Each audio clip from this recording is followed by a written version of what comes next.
കീഴാള മേലാള വ്യത്യാസത്തിൻ്റെ ഉത്തമ ദൃഷ്ടാന്തമാണ് ഇതിലെ കഥാപാത്രങ്ങൾ. ഒരു പുലയൻ തൻ്റെ കുടിലിൻ്റെ മുന്നിൽ വളരെ പ്രതീക്ഷയോടെ ഒരു വാഴത്തൈ നടും. പ്രത്യാശയുടെ ഫലപ്രാപ്തിയായി വാഴക്കുലയ്ക്കായി സ്വന്തം കുഞ്ഞിനെ എന്നോണം സ്നേഹപരിലാളനങ്ങൾ നൽകുന്നു.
മലയപ്പുലയൻ്റെ വാഴത്തൈയും നാൾക്കുനാൾ വളർന്നു വന്നു.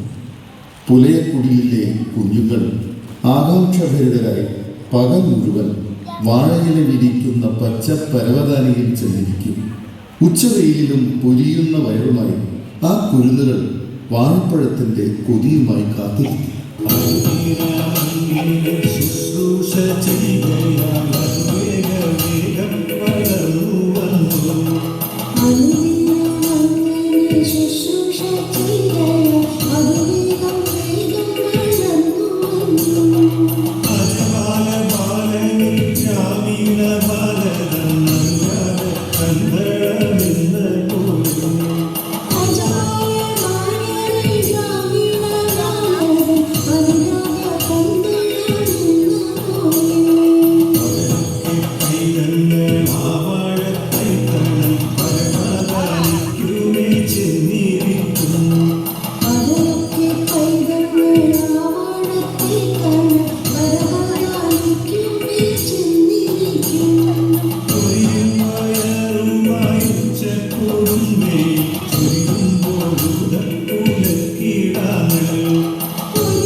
നട്ടുവളർത്തിയ വാഴ വളർന്നു വലുതായി കുലയ്ക്കാൻ പോകുന്നതിൻ്റെ അഭിമാനത്തിൽ തൻ്റെ വിയർപ്പിൻ്റെ മാധുര്യമായിട്ട് ഇങ്ങനെ കുഞ്ഞുങ്ങളോട് പറയുമായിരുന്നു.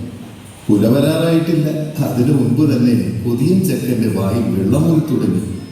ഇത് കേട്ട നീലി അഭിമാനത്തോടെയാണെങ്കിൽ തെല്ല് പരിഭവത്തോടെ പറയുന്നു, ഉദിക്കേണ്ട മക്കളെ, നിന്റെ അച്ഛൻ ആ വാഴക്കുല വെട്ടി അരി വാങ്ങാനും മടിക്കില്ല.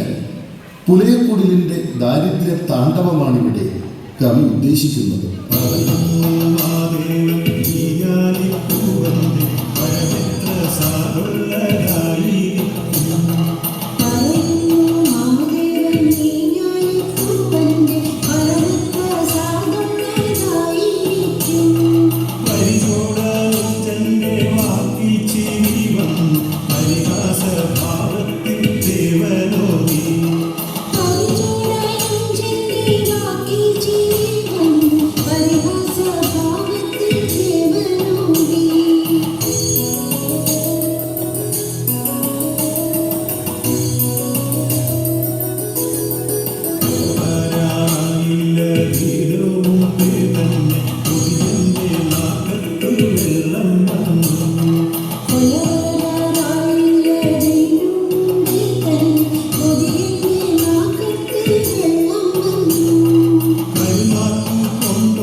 ഒടുവിൽ ആ നേരമെത്തി.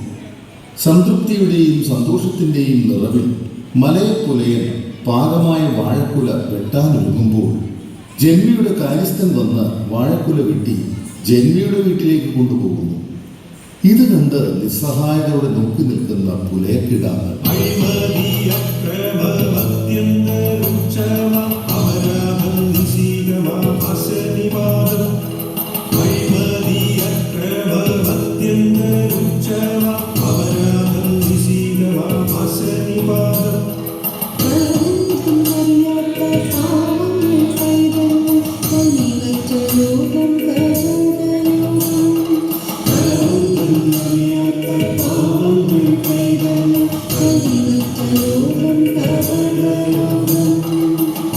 പട്ടിണിപ്പാവങ്ങൾ പകലന്തിയോളം പണിയെടുക്കുന്നതിൻ്റെ ഫലം അനുഭവിക്കാൻ മേലാളല്ല, പ്രതികരിക്കാൻ കഴിയാത്ത കീഴാളല്ല.